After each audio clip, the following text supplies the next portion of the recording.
주일이어서 누가복음 14장 25, 27절 자기 십자가를 지고 나를 좇을 것이니라 제목으로 말씀 나눕니다. 우리 같이 한 목소리를 읽죠. 짧으니까요.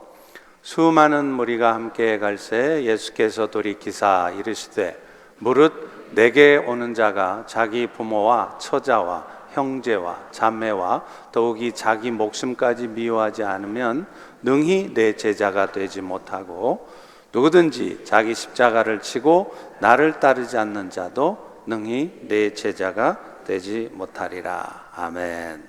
잠깐 동영상 보시죠. 어르신들을 모시러 갑니다. 오늘은 아들 수호가 차량 운행에 함께 해주었어요. 종종 사람들이 물어보시더라고요. 시골 목사님 생활은 어떻게 하세요? 처음 신흥교회에 부임하고는 교회 형편상 사례비를 거의 받을 수 없었습니다. 생활이 어려워지고 쌀이 떨어지고 기름값이 없어서 추위에 떨던 날도 많았어요. 그때마다 매일 눈물로 기도했습니다. 하나님, 저는 괜찮지만 저희 아이들을 지켜주세요. 둘째를 낳고 4개월이 되었을 때는 생활비를 마련하려고 식당에서 김밥 싸고 설거지도 했습니다. 저는 예전에 피아노, 바이올린 학원을 운영했었고 꽃집과 다양한 일을 했어요. 필라테스 자격증이 있어서 도시로 가면 무슨 일이든 하며 살 수 있지만 저희 가정이 이 여가락한 시골을 떠나지 않는 이유는 하나입니다. 이 마을 어르신들의 삶의 마지막이 하나님 안에서 평안하기를 바라기 때문입니다. 매일 기도합니다. 하나님, 할머니들 구원해 주세요. 우리 안에 하나님 사랑의 모습으로 복음의 씨앗이 심겨져서 평안한 마음으로 함께 구원을 누리길 오늘도 바라는 마음으로 기도합니다. 네, 젊은 목사님이 도시에 나가서 살면 얼마든지 행복한 삶을 살 수 있음에도 시골에 남아 계신 이유는요, 마을 어르신들의 마지막이 주님 안에서 평안하기를 바라기 때문이라 합니다. 어떻게 하면 화려한 도시에서 폼나게 살아볼까 하는 것이 오늘날 대부분의 젊은이들의 바람입니다. 그러나 이 젊은 부부의 삶이 바로 십자가를 지고 가는 삶이 아닐까 싶습니다. 오늘 고난주일을 맞이해서 예수님께서 우리에게, 여러분들에게 원하는 삶은 무엇인지, 또 그런 삶을 살아가려면 오늘 여러분들은 어떤 삶을 살아가야 할지 나누어 보려고 합니다. 그리스도의 은혜를 입어서 예수님을 따르는 자의 삶은요, 한마디로 말하면 십자가를 지고 가는 삶이다, 그렇게 말씀드릴 수 있어요. 제가 자주 말씀드리지만 이 그리스도인이라는 단어 자체가 두 가지의 뜻이 있습니다. 먼저는 그리스도에게 속한 자라는 뜻도 있지만요, 그리스도의 편에 서는 자라는 뜻도 있어요. 다시 말하면 예수님의 편에 서서 충성되게 예수님을 따르는 삶을 사는 것, 그것이 그리스도인이라는 말입니다. 그런데요, 이 그리스도를 따르는 자의 삶에는 각자 지어야 할 십자가가 있다는 것입니다. 오늘 본문 27절에도 그것을 말씀하고 있지 않습니까? 누구든지입니다. 누구든지 자기 십자가를 지고 나를 따르지 않는 자는 능히 내 제자가 되지 못하리라. 날마다 십자가를 지고 예수님을 따라가는 삶은 예수님께 속한 모든 성도들에게 주어진 요청이지, 이 명령이 그저 예수님 주변에 예수님 적극적으로 쫓아 살던 소수의 제자들에게만 한 말씀이 아니라는 거예요. 예수님은 오늘 본문에서도요, 십자가를 지지 않으려고 하면 그분은 제자로 여기지 않으시겠다, 이렇게 말씀을 해요. 예수님께서 나타내셨던 기적들을 보면서 어떻게 하면 예수님 때문에 내 삶이 좀 윤택해질까, 이런 마음만 갖고 신앙생활을 하지, 내가 어떤 힘든 상황에 처해도 예수님을 쫓아 살려고 하지 않으면 그분은요, 죄송하지만 그리스도인이 아니라는 겁니다. 실제로요, 자기 십자가를 지지 않고서는 진정한 그리스도인이 되는 것은 불가능해요. 예수님 덕분에 누리게 되는 혜택만 누리려 하고요. 교회를 와도 어떻게 하면 내가 대접받을까 섬김 받으려고만 하고요. 그 은혜에 감사해서 때로는 부담스럽고 고통스럽기까지 한 삶은 감수하려고 하지 않으면 결코 제자가 될 수 없다는 것입니다. 그런데 문제는요, 이 예수님을 따라 사는 십자가의 삶이라는 게 결코 쉽지 않다는 거예요. 예수님께서도 인류를 구원하시고자 했던 하나님의 뜻을 이루시려고 모든 사람들을 대신해서 죄의 대가를 치르셨잖아요. 그래서 십자가에 죽으셨잖아요. 그런데요, 막상 그 십자가를 대할 때는 예수님조차도 두려우셨던 겁니다. 그래서 아시다시피 예수님도 십자가에 죽으시기 전에 감난산에서 기도하실 적에 뭐라고 기도합니까? 아버지여, 할만하시거든 이 잔을 내게서 지나가게 하옵소서. 이렇게 기도하셨을 정도이지 않습니까? 실제로 십자가는요, 참으로 고통스러운 것이었어요. 여러분, 로마 시대의 형벌 중에 가장 잔혹한 형벌이 바로 십자가형이었다고 합니다. 왜냐하면요, 죽을 때까지 십자가에 매달려 있으면 온몸의 체중이 아래로 쏠리면서 이 못이 박힌 손하고 이 발의 고통은 말로 다 할 수 없다는 거예요. 더더군다나 피를 흘리잖아요. 피가 빠지면은 이 몰려오는 헤데이크, 이 두통은 상상을 초월한대요. 얼마나 고통스러웠으면 십자가형을 받는 사람들에게는 빨리 죽으라고, 빨리 피를 흘려서 죽으라고 십자가에 달기 전에 일부러 채찍질을 했겠습니까? 물론 그 채찍을 맞을 때 가죽끈의 끝에 달린 그 뼈 조각 때문에 한 번 채찍을 맞을 때마다 살점이 뚝뚝 뜯겨져 나갔으니 얼마나 그 아픔이 컸겠어요.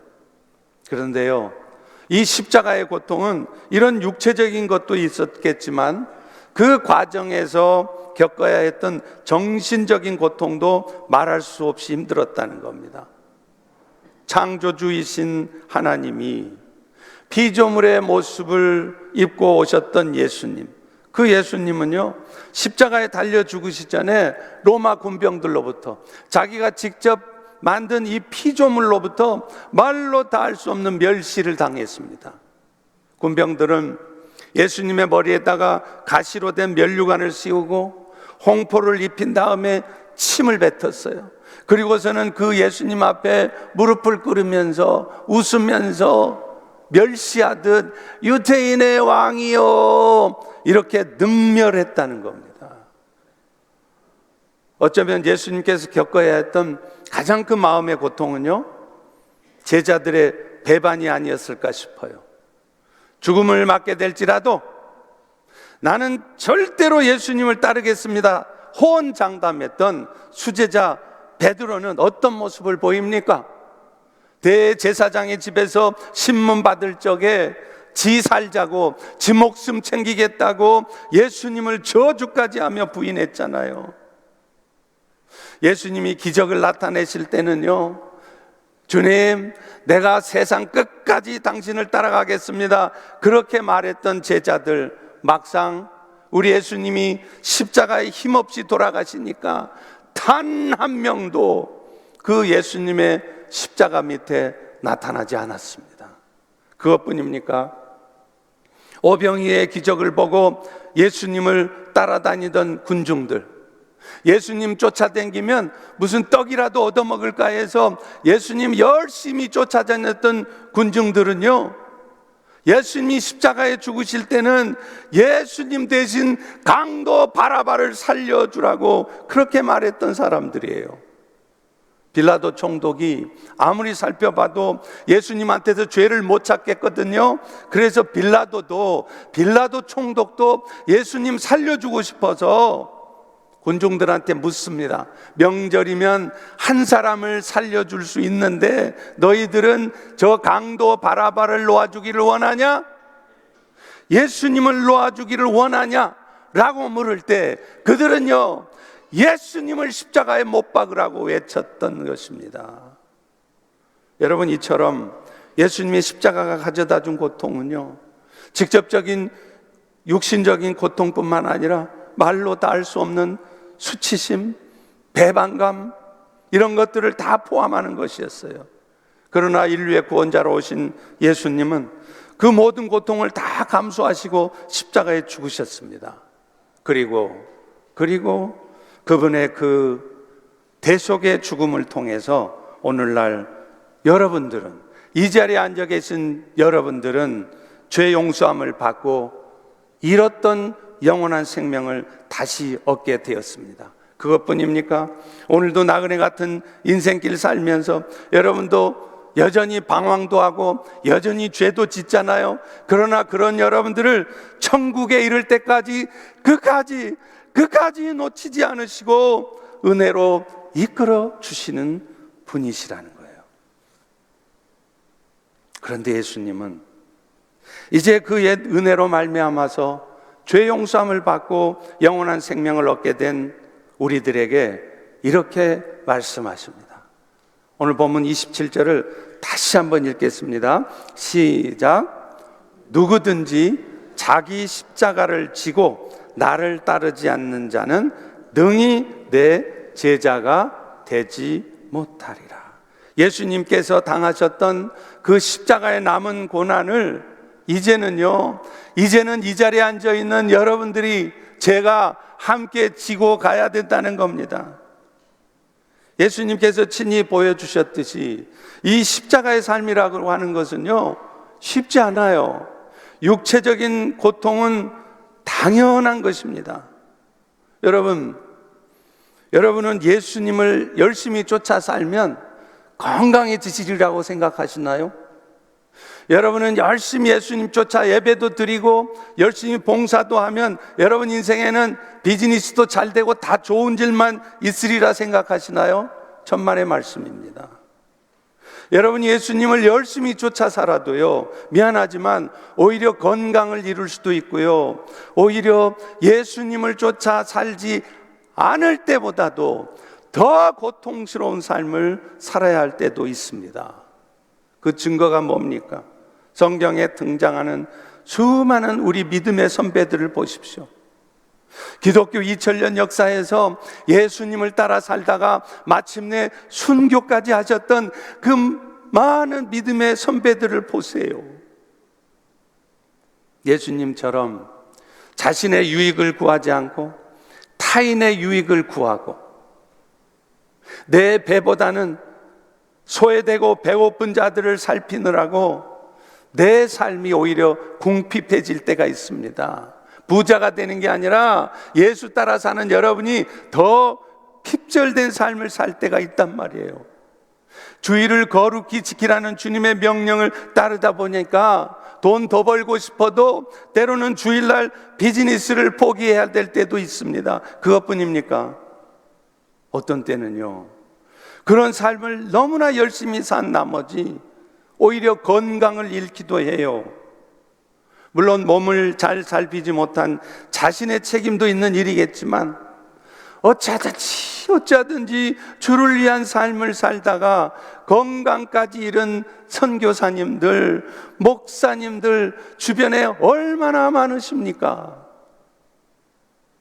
그것뿐 아니라요, 십자가의 삶은 때로는 인간관계의 아픔을 겪어야 하기도 해요. 여러분이 그리스도의 사랑을 주변에 막 나타내면 여러분 주변에 있는 사람들도 다 여러분 좋아하고 존경하고 따를 것 같죠? 안 그렇습니다. 사탄이가요, 믿음 없는 사람들, 잠시 믿음 없는 약해져 있는 사람들의 입술을 움직여서 열심히 그리스도의 사랑을 나타내는 여러분의 마음을 아프게 하는 말을 듣게 만들어요. 그래서 결국은 뭐 하자는 것이냐? 열심히 어찌하든지 그리스도의 사랑을 나타내려고 애쓰는 여러분들의 마음을 무너뜨려서 그런 삶을 못하게 만들도록 한다는 겁니다. 예수님 때문에 직장에서 승진하는데 차별을 당하기도 하고요. 심지어는 주변에 보면 열심히 예수님 따라 살았는데 오히려 예수님 때문에 퇴직을, 레이오프를 당하는 수도 있습니다. 사랑하는 성도 여러분, 이것이 사실은 예수님을 따라 사는 십자가의 삶인 것입니다. 그렇다면 어떻게 할게 우리는 예수님의 명령대로 그럼에도 불구하고 십자가를 지고 예수님을 따를 수 있을까요? 가장 먼저는요, 자기를 부인해야 된대요. 나를 부인해야 여러분이 십자가를 질 수 있었대요. 오늘 본문의 말씀은요, 사실 요한복음 빼고서 마태복음, 마가복음, 누가복음 세 복음서에 다 나오는 말씀이에요. 그런데요, 재밌는 거는 이 마태복음하고 마가복음에는 자기 십자가를 지라는 말씀 앞에 또 하나의 단어가 붙어 있습니다. 그게 뭐냐면 마태복음 16장 24절을 보실까요? 누구든지 나를 따라오려거든, 그 다음 뭐라고요? 자기를 부인하고 자기 십자가를 지고 따르라는 거예요. 나를 부인할 때 비로소 여러분 각자에게 맡겨진 십자가를 기꺼이 너끈히 감당해 갈 수 있단 말씀이에요. 사실 우리 그리스도인의 삶은 자기 부인의 삶입니다. 왜요? 왜 그렇게 말할까요? 내가 부인되지 않으면요, 자기 부인이 되지 않으면 절대로 십자가를 질 수 없습니다. 왜 나만 십자가를 지어야 해요? 왜 나만 저런 남편하고 저런 부모님 모시고 살아야 돼요? 왜 나만, 형님도 있고 동생도 있는데 왜 나만 시어머니를 모시고 살아야 돼요? 이런 불평을 하게 돼 있다는 거예요. 물론 이런 불평들은 우리 그리스도인들도 얼마든지 할 수 있는 불평입니다. 그런데요, 자기를 부인하는 사람들이라면 이런 불평을 하지 않거나 at least, 최소한 그런 불평은 하더라도 그 불평스러운 삶을 이겨냅니다. 사실 오늘날 우리의 삶에도 때로 억울하고 황당한 상황들이 얼마나 많이 발생합니까? 아마 우리도 그런 상황이 생기면 구약에 나타났던 이스라엘 백성들처럼 하나님 원망하고요, 누군가가 이 모든 문제를 가져왔다 생각하고 누군가를 지목하면서 그 사람을 막 욕하고 마음속으로 막 원망하고 미워할 거예요. 그런데 아십니까?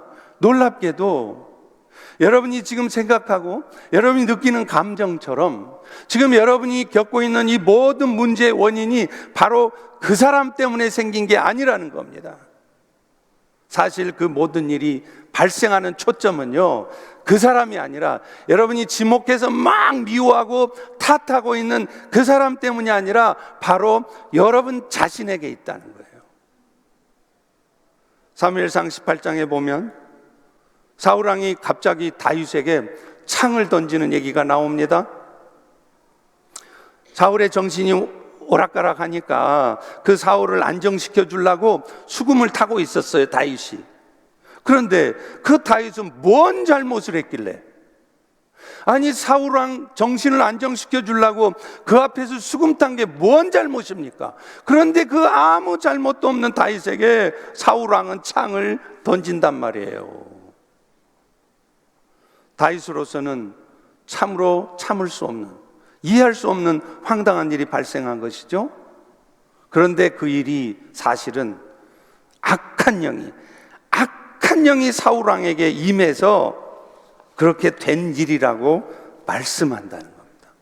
사무엘상 18장 10절과 11절 보실래요? 잘 보세요. 하나님께서 부리시는 악한 영이 사울에게 힘있게 내림에 사울의 손에 창이 있는지라 그가 이르기를 내가 다윗을 벽에 박으리라 하고 사울이 그 창을 던졌다고 말해요. 사울이 왜 창을 던졌다고요? 악한 영이 임하니까 그런 일이 생긴다는 거예요. 제가 지난 주일도 저에게 악한 영이 임해가지고 머리 염색을 갑자기 했다고 그랬잖아요.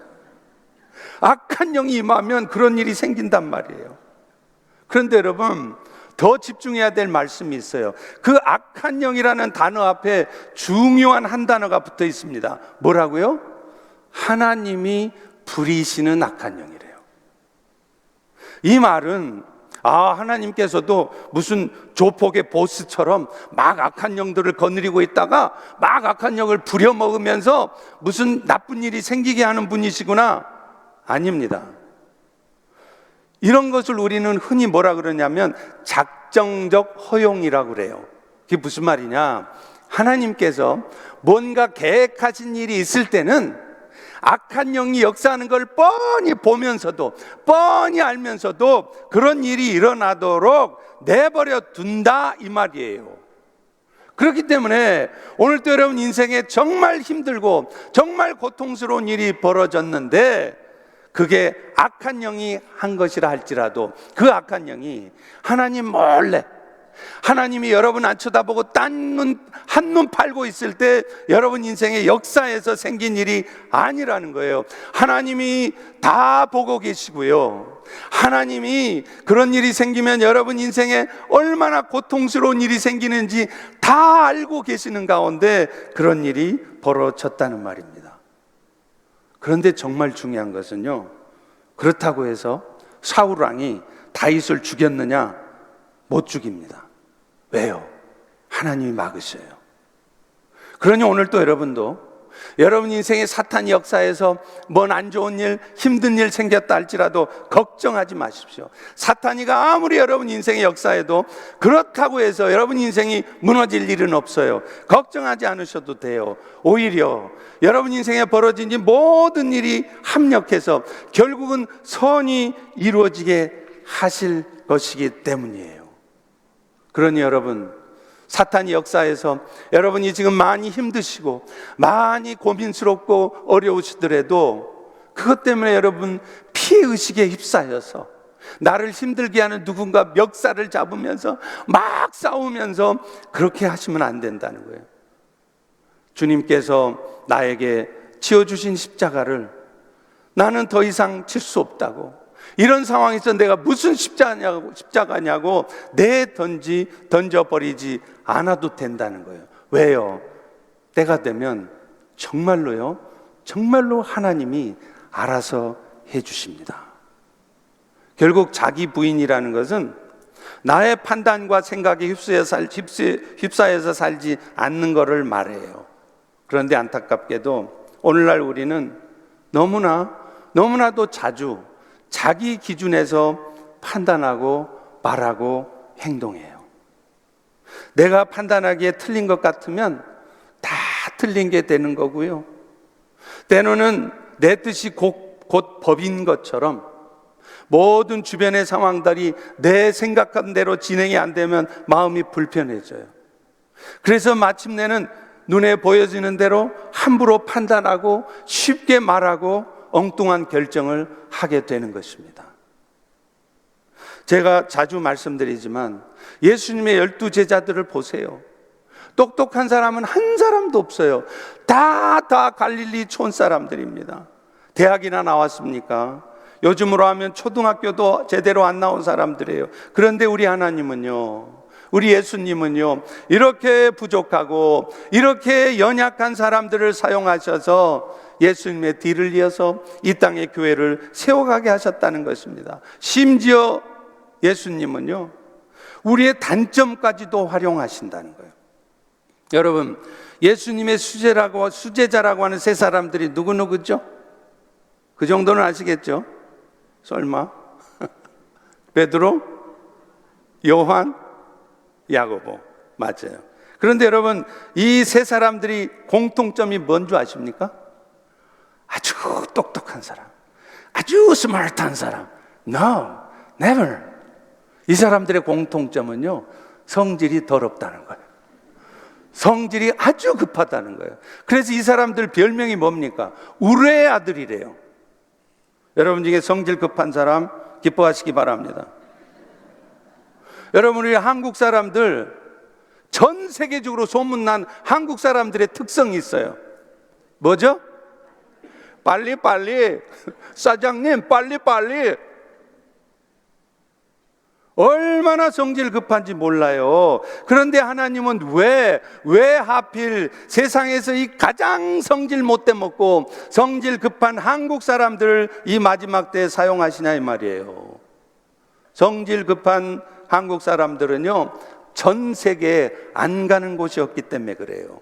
그런데 우리 한국 사람들은 특성이 있습니다. 어디 가든 셋이 모이면 바로 고스톱 쳐요. Go stop, go stop. 그리고 넷이 모이면요, 어디 가든 교회를 세워요. 전 세계에 보십시오. 교민 몇 사람 없어도 거기 꼭 한인교회가 섭니다. 그러니 여러분, 내 눈에 문제가 있어 보인다고 해서 다 잘못된 것 아니에요. 내 눈에 보이기 안 될 것 같다고 해서요, 다 안 되는 거 아닙니다. 주님이 하시면 됩니다. 사실 지금도 주님은 신경 써서 열심히 일해주고 계시는데, 여러분들이 먼저 안 될 일만 생각하고 맨날 절망부터 하고 부정적인 말부터 쏟아내고 포기부터 하면 그것은요, 여러분이 우리 주님을 대놓고 망신 주는 것과 같아요.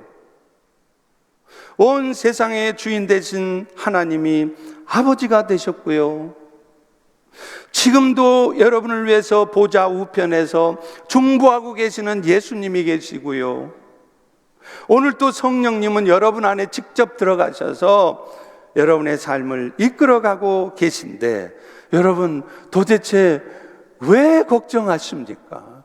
무엇을 염려하시고 두려워하고 계십니까? 무엇을 그렇게 불평하고 계십니까? 자기 십자가를 지고 묵묵히 주님을 따르려면요, 가장 먼저 필요한 것, 내 생각부터 내려놓는 자기 부인의 삶을 사셔야 되는 줄로 믿습니다. 이런 자기 부인의 삶을 통해 십자가의 삶을 사는 여러분 되시기를 축원합니다. 두 번째는요, 자기 십자가를 지려면 세상의 가치관을 버려야 된다는 거예요. 세상의 가치관은요, 옆으로 가도 서울만 가면 돼요. 옆으로 가면 다 뭐라 그러잖아요. 너 지금 그게 똑바로 걷는 거니? 앞으로 걸어야지 왜 옆으로 걸어? 근데 세상은요, 옆으로 가도 돈만 벌면 돼요. 성공적인 인생은 지위를 얻고요, 부를 축적하는 것이라 생각해요. 그래서 과정이야 어찌됐든 돈은 벌고 볼 일입니다. 주일 예배를 빠지고서라도 돈 벌 일만 있다면 정신없이 쫓아 사는 거예요. 사람들이 부러워하는 것만 있다면, 내가 그것을 취할 수만 있다면 다른 사람을 속이고 다른 사람 모함을 해서라도 그것을 얻으려고 하는 거예요. 이것이 인생의 목표가 되어 있기 때문에 그래요. 안타까운 건 우리 자녀들조차도 그런 부모님들의 영향을 받아서 그런 기준을 가지고 인생을 설교하더라는 거예요. 그런 모습들은 우리 젊은이들이 배우자를 고를 때도 나타나더라고요. 배우자를 고를 때 어떤 배우자가 고르냐? 얼마나 그가 좋은 직업을 갖고 있느냐? 그가 얼마나 좋은 직장을 다니고 있느냐? 얼마나 돈을 많이 버느냐? 이것이 배우자 선택의 중요한 기준이에요. 그러나 여러분, 진정한 성공은요, 겉으로 보여지는 것들로 판단되는 게 아닙니다. 그가 아무리 돈이 많고 그가 아무리 높은 자리에 앉아 있어도 그가 인생의 궁극적인 목적에 맞지 않게 살고 있다면 그것은 실패한 인생이에요. 우리 그리스도인들도 좋은 차 탈 수 있습니다. 벤츠 타세요. 제가 뭐라 그래요, 여러분? 벤츠 탔다고? 큰 집 맨션 같은 집에 사시라고요. 누가 뭐라 그럽니까? 괜찮습니까? 괜찮습니다. 그러나 적어도 그런 것들이 여러분의 인생의 목표가 되어서는 안 된다는 겁니다. 세상에서 살지만 세상의 것들이 여러분의 삶을 주관하도록 해서는 안 된다는 거예요. 그러면 여러분은 십자가 지는 삶을 절대로 못 살아냅니다. 예를 들어 볼까요? 우리 성도들 중에는요, 물질의 축복을 받으셔서 부자가 된 사람들이 있어요. 그거 잘못된 거예요? 부자 되는 게 뭐가 잘못입니까? 하나도 잘못되지 않았어요. 그런데 모든 성도들이 부자가 되어야 되는 것은 아닙니다. 베님 목사님이 부자가 되는 것이 하나님의 뜻입니다 라는 책을 썼잖아요. 번영신학의 입장에서는 그게 말이 될지 모르겠어요. 천만의 말씀이에요. 성경 어디에도 그런 말 없습니다. 왜 부자가 되는 게 하나님의 뜻입니까? 왜냐하면요, 어떤 의미에서 보면 물질의 축복을 받는 사람들은 그것 자체가 하나님의 선물이에요. 아무에게나 그런 선물이 안 주어진다 이 말이에요. 아시다시피 하나님 주신 선물, 은사는요, 내가 간절히 구한다고, 내가 바란다고 해서 주어지는 게 아닙니다. 특별히 하나님께서 특별한 계획 가운데 하나님의 뜻을 이루려고 그런 축복을, 그런 은사를, 선물을 부어주시는 것이지, 아무한테나 내가 부자 되고 싶어요 주님, 그런다고 부자 되는 게 아니란 말이에요. 고린도전서 12장 7절과 11절에 분명히 말씀하잖아요. 잘 읽어보세요. 각 사람에게 성령의 나타나심을 주심은 유익하게 하려 함이라. 이 모든 일은 한 성령이 행하사 누구 뜻대로요? 성령님 뜻대로 각 사람에게 나누어 주셨다는 겁니다. 따라서 하나님의 선물, 내가 부자가 되는 것, 그거 내가 소망한다고 다 주어지는 것이 아니라 성령께서 자신의 뜻대로 어떤 사람은 부자가 되게 하시고 어떤 사람은 가난하게도 하시고 한다는 거예요. 그렇다면 그 물질의 축복, 선물을 주시는 목적이 뭐예요? 이유가 있다는 겁니다. 그 축복들을 가지고 주님의 몸된 교회를 유익하게 하라는 것입니다. 따라서 여러분 중에 정말로 하나님이 축복하셔서 하여튼 돈이 막 모여요. 뭐 했다 그러면 돈이 벌리고, 뭐 샐러리가 아주 높아서 돈을 많이 모으셨습니까? 그렇다면 그분은요, 여러분들이 하나님 주신 그 축복을 통해서 하나님의 나라를 위해서 유익하게 쓰라고 그런 축복을 주셨다는 것을 기억하셔야 합니다. 앞서 말한 고린도전서 12장 7절 말씀처럼 하나님의 나라를 위해서 쓰임받도록 주신 것이라는 것은 망각한 채로 그저 자신의 유익을 위해서, 가만히 있으니까 어느 날 갑자기 막 돈이 벌리기 시작하네. 아이고 이게 뭔 일이요? 이게 웬 떡이요? 그래서 그 돈 가지고 enjoy my life, 그래서 맨날 놀러 다니고 맨날 여행 다니고, 그러면 여러분, 우리 하나님 절대로 가만 계시지 않습니다. 한순간에 여러분이 받았던 그 모든 축복들 한순간에 거두어 가실 수 있습니다. 그 모든 것들이 결코 여러분 것도 아니고 똑똑한 여러분들이 열심히 수고해서 얻은 것도 아니라는 것을 하나님이 분명히 깨닫게 하시려고 그런 일들이 생기게 하시는 거예요.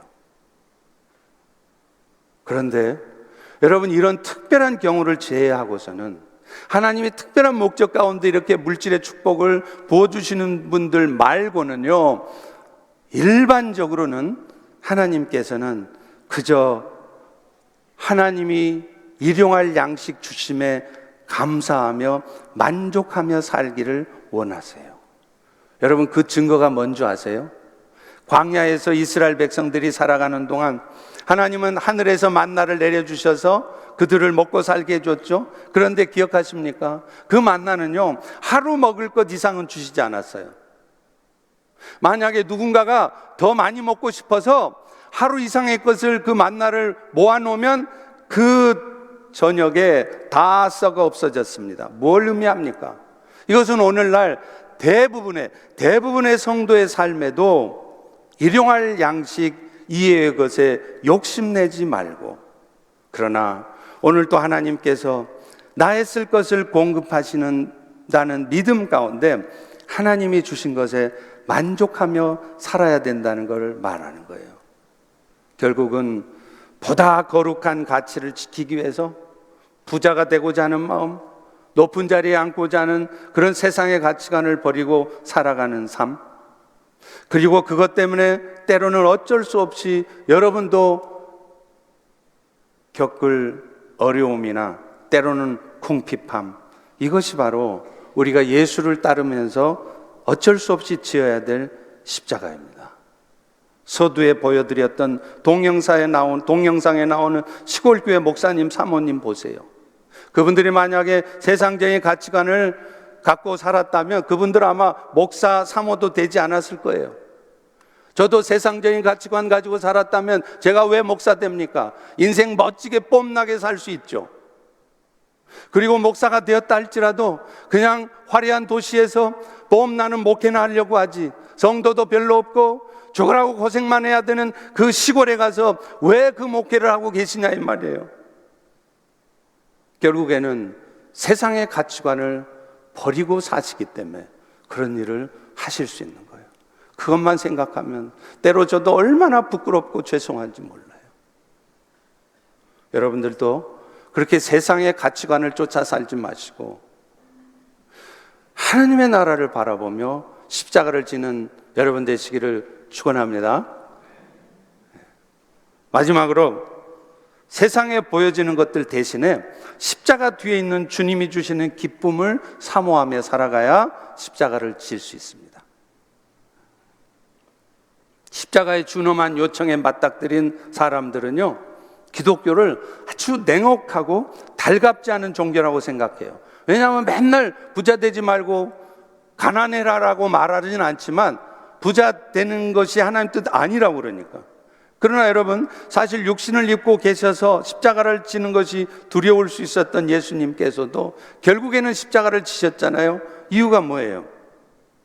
거기에는 십자가만이 주는 즐거움이 있었기 때문이에요. 히브리서 12장 2절에도 그렇게 말합니다. 그는 그 앞에 있는 기쁨을 위하여 십자가를 참으사 부끄러움을 개의치 아니하시더니. 사랑하는 성도 여러분, 십자가가 주는 기쁨은요, 세상이 주는 기쁨하고 전혀 달라요. 정말 그 기쁨을 맛보고 아는 사람들은요, 그것이 얼마나 완전한 것이며 얼마나 영원한 기쁨인 것을 분명히 압니다. 그러나 안타깝게도 그것은 십자가 뒤에 놓여 있기 때문에, 일단 십자가를 지고 가야 경험할 수 있는 것이라 사람들은 그것을 눈치채지 못해요. 그래서 십자가가 내 앞에만 있으면 내가 왜 그 십자가를 지어야 되느냐고 그 십자가를 두렵게만 보고요, 어떻게 하든 핑계를 대서 피하려고만 한다는 거예요. 그래서 나중에요 목사님, 나중에 하다가 결국에는 그 십자가를 지지 못하고요, 그래서 결국에는 그 십자가가 주는 기쁨을 맛보지도 못하고 부끄러운 구원을 얻게 되는 겁니다. 여러분, 베드로를 보세요. 베드로는요, 주님을 위해서 어부의 생활을 벌였습니다.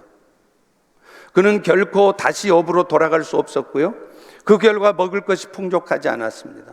그러나 그는 세상이 줄 수 없는 평안을 얻었어요. 하나님과 화목해 됨으로 얻어지는 평안, 하나님의 확고한 임재로부터 얻어지는 넘쳐 흐르는 평안이 그의 영혼을 가득 메웠습니다. 그래서 베드로는 나중에 예수님을 위해서 십자가에 거꾸로 매달려서 순교했지 않았습니까? 그 십자가의 기쁨을 알았기 때문이에요. 또 베드로는 사랑하는 아버지와 친척들과 관계를 지속할 수 없었지만 어부 생활을 접음으로 해서 실제적으로는 궁핍함을 맛볼 때도 있었지만 결국에는 위로부터 오는 평안 때문에 그런 것들이 고통으로 여겨지지도 않았습니다. 저도 30여 년 선교하고 목회해 오면서 정말 힘든 시간들 많았어요.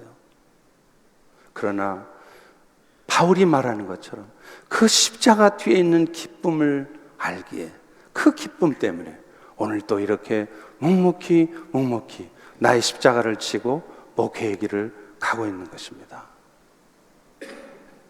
그리고 말할 것도 없이 더더욱 중요한 보상은요, 내세에 누리게 될 영원한 보상이라는 거예요.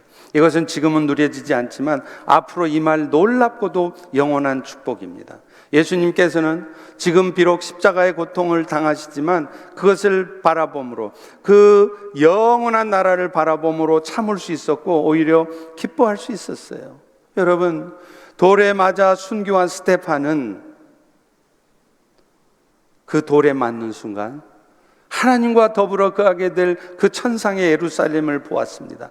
그래서 그는 그 천상의 예루살렘을 보고 있었기에 돌을 기꺼이 맞을 수도 있었던 거예요. 바울이 십자가의 길을 가면서도 기꺼운 마음으로 갈 수 있었던 것, 그것은 오직 하나, 영원한 생명의 나라의 기쁨을 알았기 때문입니다. 사도 바울은 고린도후서 4장 17절에서 이렇게 말해요. 우리가 잠시 받는 환난에 경한 것이 지극히 크고 영원한 영광에 중한 것을 우리에게 이루어지게 함이니. 예수님 나라의 기쁨은요, 십자가와 함께 누리는 거예요. 십자가를 지지 않는데 여러분 인생에 지금 기쁘고 즐겁습니까? 다 가짜입니다. 지금 여러분이 누리는 기쁨, 즐겁다, I'm joyful, 거짓말이에요. 진정한 기쁨이 아닙니다. 위장된 기쁨입니다. 조금만 인생에 어려움이 오면 금방 깨지는 기쁨입니다. 그러나 십자가를 지면서 경험한 기쁨, 세상이 주는 기쁨이 아닌 그 영원한 기쁨은요, 여러분 인생이 무너져도, 가게 문 닫아도, 죽을 병 걸려도 절대 그 기쁨을 잃지 않습니다.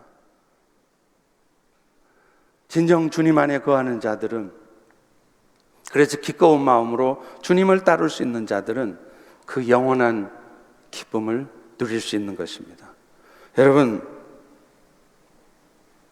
여러분이 지금 잘 들어보세요. 여러분이 지금 제가 이 말하는 이 상황을 초월해서 오는 기쁨을 아직 모르시는 분이 계신가요? 맞는 말 같긴 한데 적어도 나는 그런 기쁨을 지금 경험해 보진 않았다고 생각되시나요? 그렇다면 답은 하나입니다. 그것은 여러분이 주님이 요구하시는 십자가를 지지 않겠다고 거절하셨기 때문이에요. 우리는 이미 포기한 것에 대해 미련을 가져서도 안 되고요, 집착을 해서도 안 됩니다. 또한 우리가 포기한 것에 대해서 대가로 내가 이걸 포기하면 주님이 뭐 주시겠지, 그런 것을 기대해서도 안 된다는 거예요. 우리의 포기와 헌신은 구원의 대가로 지불해야 되는 게 아닙니다. 사실은 구원의 은혜가 감사해서, 구원의 은혜에 대한 확신에서 우러나는 자발적인 순종이어야 되는 것입니다. 한 가지 분명한 사실은요, 우리가 주님 때문에 모든 것을 잃게 된다 할지라도, 심지어 여러분이 건강을 잃고 생명을 잃게 된다 할지라도, 여러분이 예수님 때문에 물질을 잃고 심지어는 가족을 잃게 된다 할지라도요, 여러분들을 향한 하나님의 무한하신 사랑은 절대로 잃지 않게 된다는 겁니다. 십자가를 지는 삶은 희생과 용기가 필요한 삶이에요. 그냥 대충 살아서 십자가를 질 수 없습니다. 내가 용기를 내지 않으면 길거리에 있는 홈리스트들한테 돈 10불조차도 못 줘요. 여러분 갈등한 적 있으시죠? 차를 타고 가다가 정말 불쌍해서 돕고 싶은데 부끄러운 거예요. 그래서 10불을 줄까 말까 하다가 그냥 가신 적 있으시죠? 십자가의 삶은요, 용기가 필요해요. 희생이 필요한 것입니다. 그러나 여러분의 그 용기에 찬 결단, 희생의 삶은 결국은 여러분 자신에게도 하나님 나라의 기쁨을 알게 할 뿐만 아니라 하나님의 나라에도 큰 유익을 끼친다는 겁니다. 말씀을 맺을게요. 하버드 대학에서 박사학위를 공부하던 중에 책을 덮고 한국전쟁에 참여했던 윌리엄 해밀턴 쇼 이야기를 들려드리고 싶습니다. 이분은요, 한국에서 선교 활동을 하시던 아버지 윌리엄 얼 쇼, 왼편의 분이 아버지 윌리엄 쇼고요, 그 아들이 윌리엄 해밀턴 쇼예요. 1922년 평양에서 태어나서 한국에서 어른이 될 때까지 자랐어요. 그래서 이분은 세계 제2차 세계대전에도 참전했다가 공부가 하고 싶어서 미국으로 가서 하버드 대학에서 박사과정을 공부했어요. 그런데 박사과정 공부를 하던 중에 한국에서 전쟁이 일어났다는 소식을 듣고 재입대를 해서 한국으로 갑니다. 여러분에게 한번 묻죠. 여러분이 지금 하버드에서 박사과정 공부를 하고 있어요. 조국 대한민국에서 전쟁이 났습니다. 그럼 여러분 한국 가시겠습니까? 말은 좋죠. 공부는 끝내고 가야지. 그런데 해밀턴 쇼는요, 이렇게 말합니다. 내 조국에 전쟁이 났는데 어찌 마음 편히 공부할 수 있겠는가? 조국의 평화가 온 다음에 공부해도 늦지 않다. 이렇게 말하고 사랑하는 아내와 두 아들을 처가에 맡기고 자원 입대합니다. 사진을 보여주시죠. 저 떡두꺼비 같은 아내와 아니구나. 죄송합니다. 제가 이렇게 막 열받으면 헷갈려요. 떡두꺼비 같은 아들과 여우 같은 아내 처가에 맡기고 가더라는 거예요. 근데 이분이 한국에서 자라서 평양에 자라서 한국말을 잘한대요. 다만 평양 사투리 그랬습니다. 그래가지고 인천 상륙 작전을 할 때 메가더 장군 바로 옆에 보좌에 그랬대요.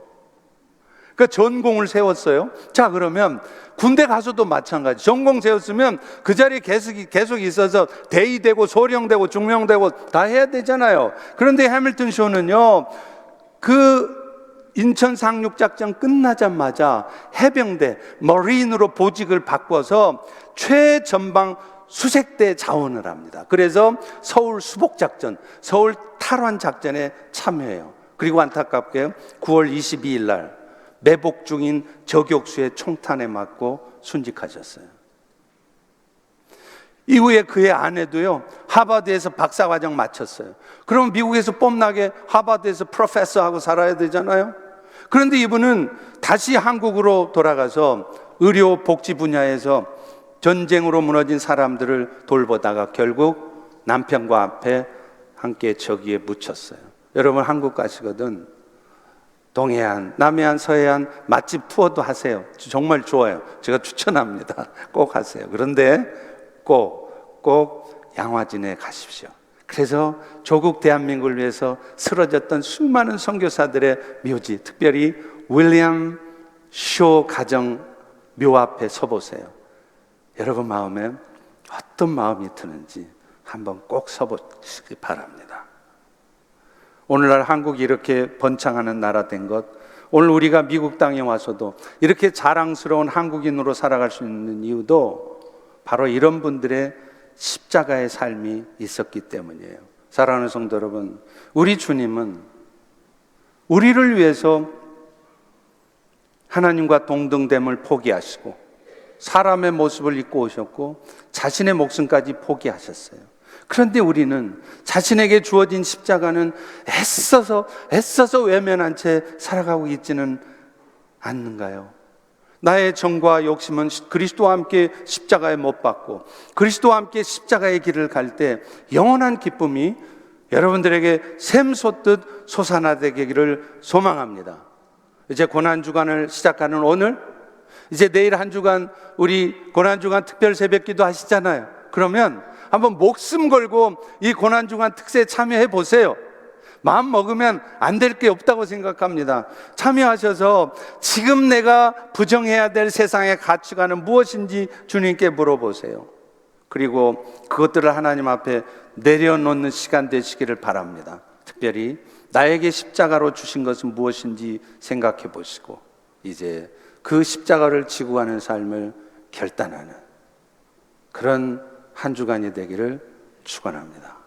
기도하겠습니다. 하나님, 오늘도 고난주일을 맞이하여 예수님이 우리에게 정말 원하시는 삶은 대단한 어떤 결과가 아니라 오늘 또 묵묵히 우리 각자에게 지어준 십자가를 지고 가는 삶인 것을 알게 해주셔서 감사합니다.